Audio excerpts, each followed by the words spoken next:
Cuando se diseña cualquier mecanismo, edificio o elemento mecánico sometido a unas cargas, se hace con la seguridad de que el material va a soportarlo. Pero, ¿cómo se puede conocer la resistencia de un material? Entre otros, destaca el ensayo de tracción. Vamos a ver.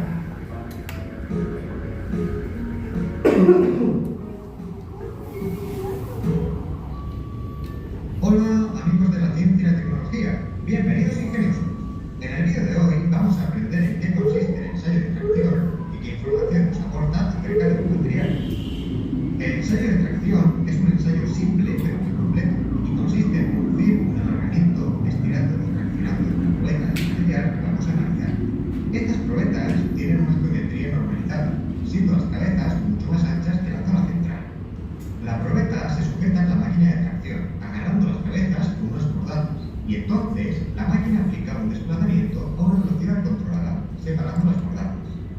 A partir del sistema de adquisición de datos de la máquina, la fuerza que se está aplicando para deformar la probeta es registrada y se grafica en función del desplazamiento para cada instante.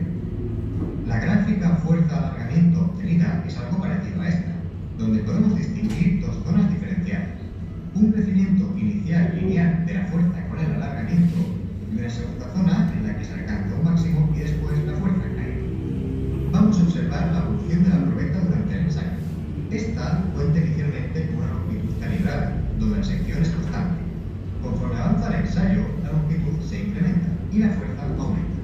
La deformación que se produce en la probeta está homogéneamente repartida por toda su longitud y se observa como a medida que se alarga hay una reducción de la sección de la probeta, que es igual en toda la longitud, hasta llegar al punto máximo. El máximo de la curva es la mayor carga que es capaz de resistir esta probeta de este material. A partir de este punto se observa el fenómeno de la sección, localizando una zona en la que se produce una reducción acelerada de la sección hasta llegar a la rotura. Para que el ensayo se dé por válido, la rotura debe darse siempre por la zona central de la probeta. Sin embargo, este análisis que hemos realizado depende de las condiciones geométricas de la probeta.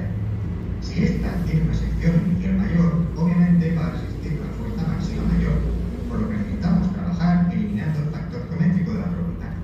Para ello, a partir de la gráfica anterior, se obtiene la gráfica de tensión, deformación y ingeniería. La tensión se calcula como la fuerza entre la sección inicial de la probeta, y la deformación unitaria se obtiene a partir del incremento de longitud entre la longitud inicial de la probeta. La gráfica de tensión, deformación y ingeniería tiene una forma semejante a la gráfica fuerza-desplazamiento, pero ahora los resultados sí nos hablan de las propiedades mecánicas del material, sin la influencia de las características geométricas de la probeta. Se distinguen de nuevo dos zonas diferenciadas. La primera zona, donde la tensión es linealmente proporcional a la deformación, y la segunda zona, donde esta relación lineal se pierde. La primera zona es conocida como zona elástica, ya que el material se comporta como un muelle, siendo la tensión directamente proporcional a la deformación según la ley de Moore. Además, en esta zona, si se libera la probeta a mitad del ensayo, se recupera toda la deformación producida, volviendo al estado inicial, y ahí la comparación con un muelle. La constante de proporcionalidad es conocida como módulo de Young o módulo elástico, y tiene las mismas unidades que la tensión, es decir, pascales o megapascales. Este valor es sumamente importante, ya que da información acerca de la rigidez del material, que es la resistencia a la deformación que tiene el material cuando se le aplica una fuerza. Comparativamente, los polímeros tienen un módulo elástico bajo, inferior a los materiales metálicos, y estos, a su vez, inferior a los materiales cerámicos. Sin embargo, hay que mencionar que existen materiales que no son sólidos, lo que significa que sus características mecánicas difieren según la dirección en la que se mueven. Esto ocurre en ejemplos como la madera, u otros fabricados industrialmente una estructura formada por fibras alineadas, como es el caso de la fibra de carbono. Como el módulo elástico es la pendiente de la gráfica, puede obtenerse a partir de la tangente del ángulo por la horizontal. La región elástica finaliza en el límite elástico, que es la máxima tensión elástica que puede soportar el material, recuperando su forma original tras el cese de la carga. A partir de este punto comienza la región elástica. Sin embargo, como muchas veces no es sencillo localizar el cambio de pendiente en el límite elástico, se suele obtener por convenio el valor del límite elástico al 0,2% de deformación, a partir de una recta paralela a la inclinación de la zona elástica hasta su corte con la gráfica. Y ahora, ¿qué ocurre en la zona plástica? Cualquier Cualquier deformación que supere la región elástica será irreversible, quedando el material en ese estado de deformación tras el cese de la carga. Únicamente se recupera la parte elástica de la deformación total, por lo que el descenso se realiza en paralelo a la recta de la zona plástica. En la zona plástica, la tensión aumenta hasta alcanzar la tensión última de rotura del material, que es el máximo en la curva, a partir de la cual se produce la extinción y la caída de la tensión hasta el punto final en el que rompe la voluntad. Un material dúctil tiene la capacidad de deformarse plásticamente antes de la rotura y será más dúctil cuanta mayor deformación plástica admita. Por el contrario, los materiales frágiles no tienen la capacidad de deformarse plásticamente, produciéndose la rotura en una etapa temprana tras el límite elástico, presentando así una curva característica mucho más corta. El área bajo la curva es igual a toda la energía absorbida en modo de energía de deformación que es necesaria para romper el material, lo que se conoce como velocidad del material. El área bajo la curva en la zona elástica es la energía necesaria para deformar elásticamente el material, lo que se conoce como resiliencia. Como resumen, los parámetros importantes y característicos de las propiedades mecánicas de un material son el módulo elástico de Young, el límite elástico, la tensión última de rotura y el alargamiento de la rotura. Pero, ¿cómo los usamos? Eso dependerá de nuestra aplicación. Normalmente, para las aplicaciones de elementos mecánicos o estructurales, como el diseño y dimensionamiento de vigas en un edificio, se trabaja en régimen elástico, siempre por debajo del límite elástico. Esto significa que las tensiones que estén producidas debido a las cargas aplicadas nunca deben sobrepasar el límite elástico, de modo que cuando cesen puede recuperarse la forma inicial del elemento. Sin embargo, en procesos de fabricación como la laminación, la extrusión o la ejecución, entre otros, en los que la forma final es diferente a la de partida, se entra en régimen plástico para que el material se quede con la forma final deseada sin llegar al límite último de rotura. ¿Pero pensáis que la curva de tracción es siempre así? Lo cierto es que no. Para algunos materiales, en especial para el caso de los aceros, la curva presenta la forma siguiente, distinguiendo tres zonas. Entre las zonas elástica y plástica de la curva aparece una tercera zona, llamada zona de fluencia o de excedencia. Como describe la forma plana de la curva, al sobrepasar el límite elástico se produce una deformación apreciable del material sin incrementar la tensión aplicada. La tensión en el punto de inicio se llama límite de fluencia y la deformación producida en esta zona es también irreversible. Este fenómeno es debido a la liberación de dislocaciones, generando una búsqueda de deformación. Pero estos y otros conceptos los veremos en próximos vídeos. Muchas gracias por elegir el canal para seguir aprendiendo. Sabéis que podéis dejar cualquier pregunta, comentarios o la dirección de correo si queréis que hablemos. ¿Una profesor un video interesante? Bueno, acá hay otros dos videos más que uno puede ver, pero lo puede revisar. En el cual se ve el tema de formación de diga y el tema justamente del método alemán, para que lo puedan revisar. Ahí ustedes se van a quedar en el lavabo. Sí, voy a subir, es que acá se debe subir en la lava, digamos, no sé, pero no sé si esto con el video es bastante esclarecedor lo que estamos viendo. Esta parte, digamos, es muy apasionante, sobre todo los que se van a dedicar a diseño. Hay gente que a lo mejor, digamos, va a subcontratar todo esto, pero cuando ustedes también toque trabajar, ustedes van a poder diseñar sus propios elementos, por ejemplo, diseñar los puntales, diseñar, por ejemplo, me ha tocado a veces diseñar vigas, digamos, dentro de la construcción para soportar, por ejemplo, los ascensores, o vigas para soportar puentes, digamos, intermedio entre edificación y edificación. Si uno va aplicando, uno va apareciendo, igual que verificar la resistencia de los puntales cuando usted hace cosas. La cosa es una de las situaciones más complicadas que hay. Ahora, afortunadamente, casi todos los moldajes se subcontratan. Ustedes compran, se arriendan moldajes que son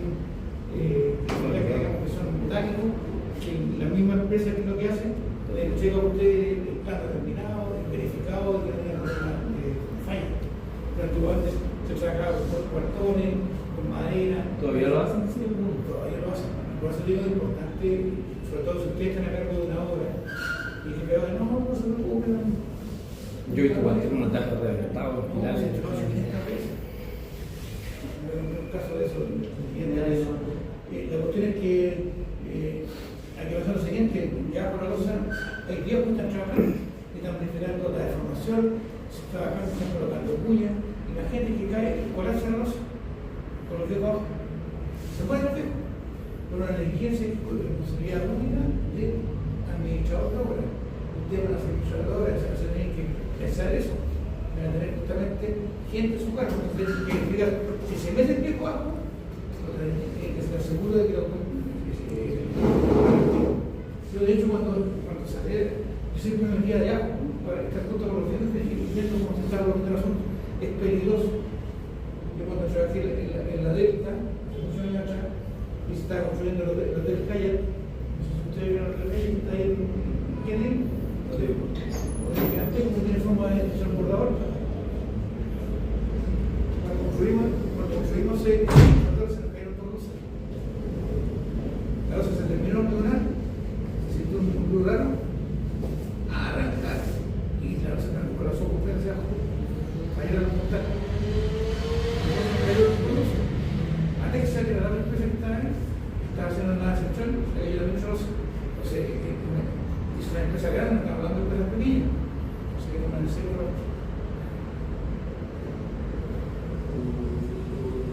Bueno, esto de acá, creo que lo vimos en la cosa pasada, el tema del equineucho, cuando uno agarra justamente una viga de lo que sea, digamos, el limón, lo que sea, uno la deforma justamente, que eso es lo que se va a producir. Se va a producir justamente, si yo hay un elemento acá, una deformación en la cual la parte de abajo se va a fraccionar, o sea, para crecer su tamaño, esta se va a cortar porque va a estar comprimida. Y existe una superficie que se llama el neutra o el equineucho, y la cual no sufre deformación. O sea, que justamente se deforma, abajo crece, arriba se comprime, y en el equineucho no pasa nada. Y por eso normalmente cuando uno hace pasada, coloca la pasada cerca del equineucho, para no afectar la resistencia marina. Entonces eso justamente es importante que ustedes lo tengan claro.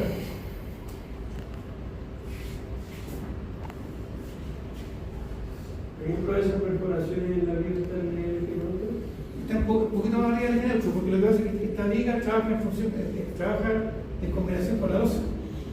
Es buena observación, o sea, generalmente, y acá fue una exageración, hermano, esa perforación para bajar un tubito de. Entonces, de repente se hace más daño del que corresponde. Hay que tener cuidado porque eso está corta fierros que son transversales, corta esquivos, entonces eso está afectando la resistencia del elemento. Entonces, hay que tener cuidado cuando uno define las posiciones donde van a estar las pasadas. Cuando hay cero falso no es tan complicado porque uno de repente maneja el cero falso y pasa por debajo de la viga, pasa más instalaciones. Pero cuando es, en este caso, que no hay un cero falso, uno está obligado a pasar las instalaciones por el medio de la viga. Entonces hay que tener cuidado por todos los medios hacer el menor daño posible. Entonces acá, por ejemplo, si nos fijamos en esta viga que está acá, que está soportando dos cargas, el eje neutro, si nosotros lo dibujamos, vamos a dibujar lo que se llama la elástica. Lo que vimos, se acuerda que en la clase pasada y en la prueba, digamos, se debería dibujar la elástica. Entonces, siempre se genera, siempre ustedes lo van a tener. Pero hay que tener claro lo siguiente, y eso quiero que lo veamos ahora. Voy a borrar acá. Esta parte, acuérdense de 12:30, no esas para llegar a la prueba.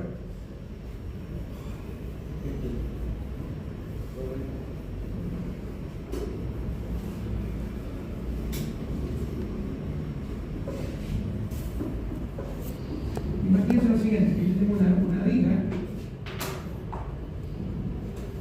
viga que tiene, una viga de puente, que tiene un largo de 10 metros.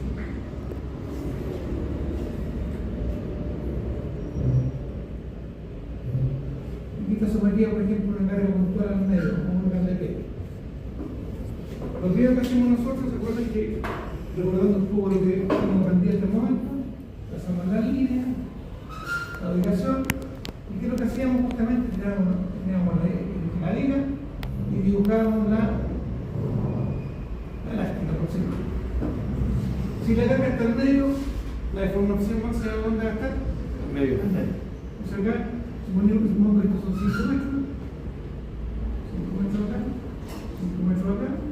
O sea, acá deberíamos tener lo que llamamos nosotros la flecha máxima. Y por otro lado, en el punto A, este es el punto A, este es el punto E, y dibujo una tangente a la curva elástica. Voy a tener acá mi ángulo de K y acá mi ángulo de KB. Ahora, esta estructura, ¿qué gracia tiene esta estructura? Que está equilibrado. Aparte de, o sea, equilibrarse, bueno, sí. Está, la carga está en medio. Antes de decir que está equilibrada, ¿qué es isométrica? Esa. Es justamente simétrica, no es simétrica, es simétrica. Simétrica, muy bien.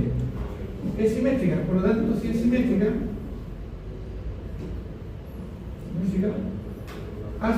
aquí vamos a colocar la reacción acá, A sub y, B sub y, A sub y va a ser igual a B sub y, y va a ser igual a la mitad de la carga. Porque cada uno resiste la mitad. Ahora, ¿qué es lo que pasa?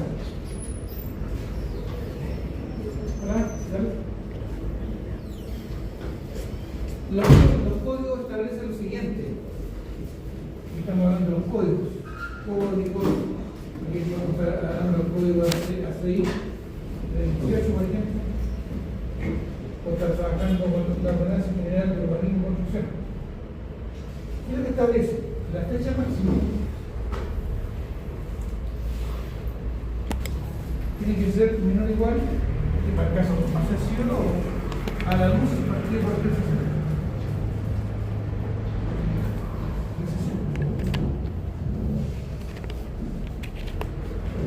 Vamos a ver lo siguiente. Voy a cortar eso un poquito, voy a agregar esto una vez. Vamos a aceptar una nueva receta.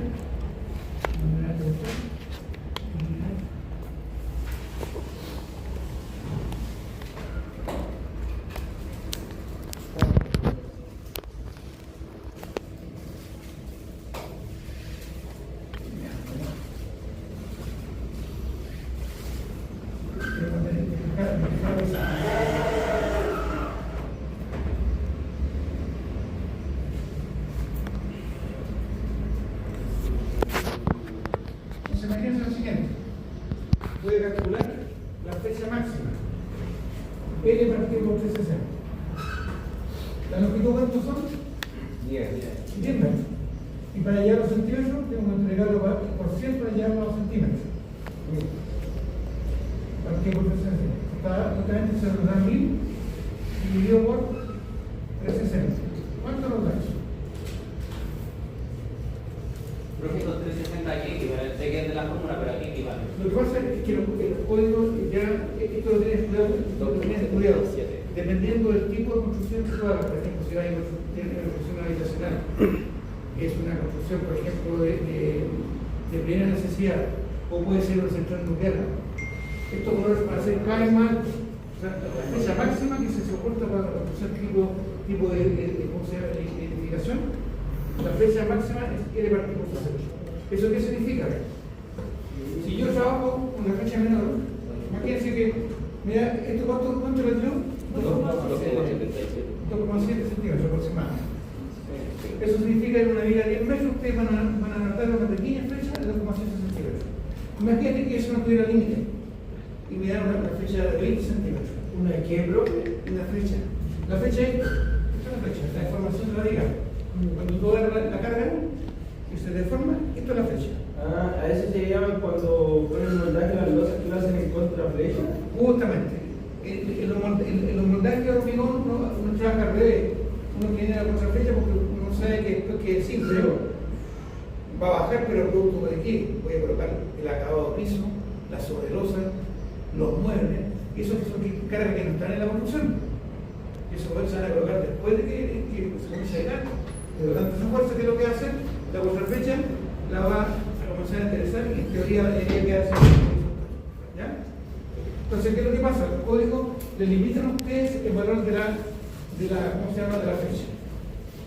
Ese es un caso típico. Imagínate que estuviéramos hablando de una central mundial. Podría ser L partido por 2000. Sería 1000 dividido por 2000. O sea, yo voy a soportar 0,5 centímetros. Es harto más exigente. Depende Eso es como el límite de aceptación Claro, o sea, si tú te pasas de eso, el diseño va a estar malo, aunque resista. Porque hay dos conceptos para diseño. Uno es el concepto de que se cumplen las ecuaciones y tu momento resistente es mayor que el momento solicitante, que esté cumpliendo con eso, y otra que la flecha que se está produciendo esté bajo lo que indica el código. Sí, porque puede generarse una flecha grande y igual va a resistir. Pero resiste igual, pero imagínate tú una persona que no tiene por qué saberlo, una niña de casa, que llega a la casa y ve una viga que está pateada 20 centímetros. ¿Le da confianza? No, pues eso no tiene que pensar. No sé, por eso no puedo. ¿Sí? Pasa harto eso, por ejemplo, en edificios, las losas y que después lo maquillan con yeso por debajo y arriba. Sí, pasa eso, desgraciadamente pasa. Eso me ha tocado verlo, porque a veces el mismo gallo no genera la contraflecha. El problema era que tienen los montajes industrializados, casi todas las vigas son de fierro, y para generar una contraflecha es complicado hacerlo. Entonces, por eso muchas veces, para evitar un problema, los gallos no le ponen contraflecha. Ese es el principal error que se genera. Entonces, miren, para aterrizar un poco esto, para que entendamos lo que estamos viendo, que esto me interesa que lo veamos. Como yo voy a dibujar la viga, que tiene los 10 metros, esto va a tener una pequeña deformación que aquí está bastante. Aquí la cosa y aquí el centro va a tener 2,7 centímetros. Y este largo de acá, el centro son 5 metros, que son 500 centímetros. Si yo quisiera calcular, yo sé que no es la tangente del ángulo, pero yo quisiera calcular cuánto es este ángulo que está acá. No, la tangente de alfa, acuérdense que el cateto cuánto, 2,7 dividido por 500. ¿Cuánto le da 2,7 dividido por 500? 0,054. Ahora, por favor, cambie la calculadora a modo radianes, no gradianes, sino radianes. De 0 a 2 pi.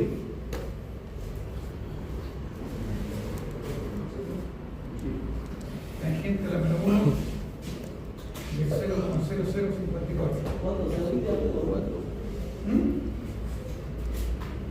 Acuérdense que el arco tangente para calcular el ángulo, pero en radianes. ¿Por qué en radianes? Porque en radianes estamos midiendo distancia. El ángulo es una medida, digamos, que es artificial, de 0 a 60, de 0 a 400, dependiendo si estamos trabajando en cualquiera, trabajando en ingeniería. Pero en radianes están midiendo justamente esta expresión. ¿Cuánto le da en radianes? 5,3. Esto debería darle 0,00 53, 9, ¿no? 54. ¿Qué significa eso? Imagínense. Eso significa, y este es el gran coronario para que ustedes lo sepan, para ángulos pequeños, Creo que no la de ese resultado. pero ¿cómo se llama? ¿Cómo lo volvieron? ¿La recta Sí, porque También.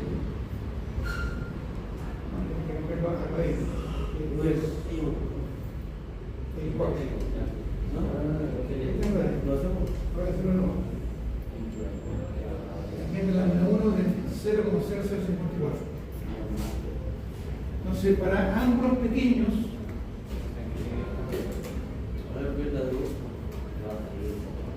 tangente de alfa, tangente, en este caso tangente de alfa, va a ser igual a alfa.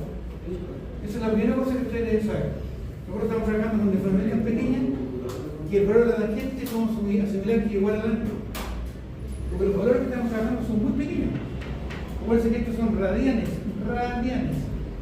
Y acuérdense que 360 grados equivale a 2 pi radianes, ¿se acuerdan? Acuérdense que la conversión justamente de 360 grados son 2 pi radianes. Es una medida de longitud para un, ¿cómo se llama? Para un círculo de radio, un metro o un centímetro o lo que sea. ¿Ya? Entonces, eso es importante para que sepamos. Nosotros todo lo que vamos a hacer ahora, de aquí en adelante, van a ser estructuras que tienen deformaciones muy pequeñas. pero que para efecto de poder calcular la fecha de la deflexión tenemos que amplificarla, o sea, tenemos que exagerar la punta para que, la tangente, vamos a poner la tangente, vamos a poner la fecha. Porque si no podríamos, aquí no lo damos, o sea, esta letra más fuerte que tiene una fecha.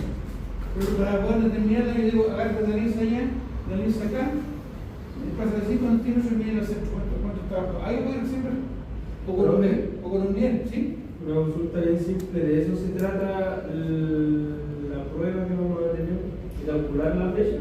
Vamos a aprender a calcular para distintas configuraciones, por ejemplo, sacar que está ahí, cuánto es el ángulo que se genera en el apoyo, cuánto es la máxima. El ángulo que se genera del apoyo a la flecha, o al centro de la flecha. Claro, lo que pasa es que yo tengo una manera de calcular este ángulo, la flecha máxima, para distintas combinaciones. Acá es muy sencillo porque la medida simplemente apoyar, pero después vamos a tener el caso empotrado.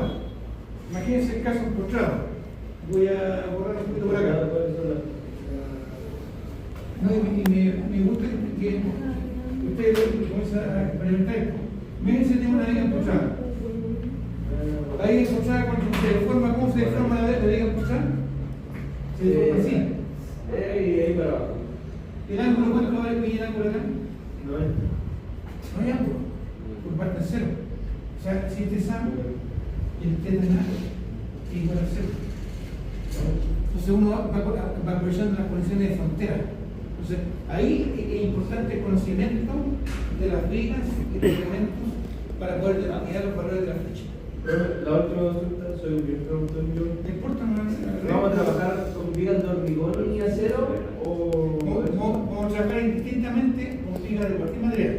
Lo que sí es importante, porque yo quise explicar módulo de electricidad y ahora voy a explicar el módulo de tenencia, es para que entiendan, porque yo les podría decir, ¿sabe qué más? Mire, lo que tienen que hacer ustedes, agarran el diagrama móvil, como llegará a eso, después cuando veamos las ecuaciones de Moore, agarrarse el diagrama móvil, diríalo por ahí, qué multiplicado por ahí, pero alguien me va a decir, ¿qué cosa es?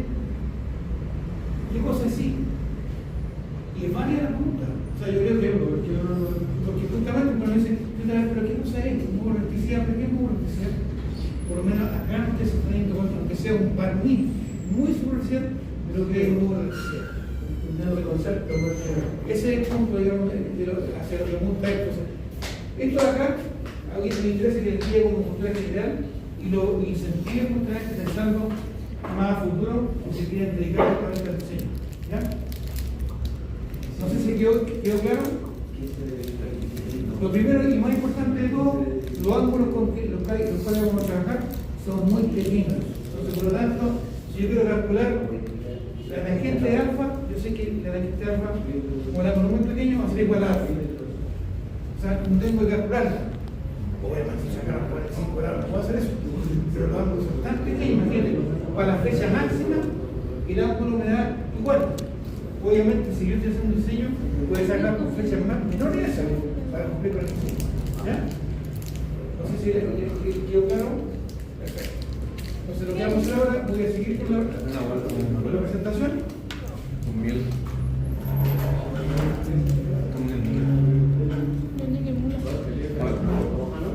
Es joya, ¿no?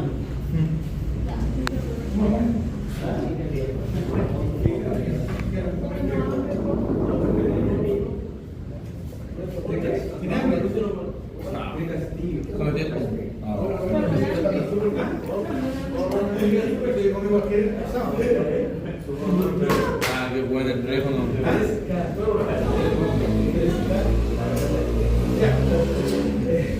Si quiere paramos unos 5 minutos, no más que eso, porque si no. Ya. ¿Paramos 5 minutos? 10 minutos por más.